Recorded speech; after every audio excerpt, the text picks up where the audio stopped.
Gastroesophageal reflex ডিজিজের classic symptom হলো heartburn. Heartburn হলো এক বার্নিং অনুভূতি যা চেস্টের লোয়ার এন্ড থেকে আরম্ভ হয়ে ওপরের থ্রোট পর্যন্ত চলে যেতে পারে।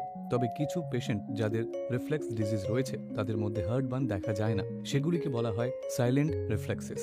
তো সাইলেন্ট রিফ্লেক্সের সিমটম কীরকম হতে পারে? এক্ষেত্রে চেস্ট পেন হতে পারে, যা অনেকেই হার্ট পেন ভেবে কনফিউজ হয়ে যায়। এর ফলে ক্রনিক কাফ হতে পারে, থ্রটে একটা লাম্প হতে পারে, থ্রটের রিকারেন্ট ক্লিয়ারিং হতে পারে এবং ভয়েসে হোর্সনেস দেখা যেতে পারে। অন্যান্য সিমটম যেগুলি সচরাচর দেখা যায় সেগুলি হলো অ্যাস্থমা অথবা অ্যাস্থমার এক্সারবেশন।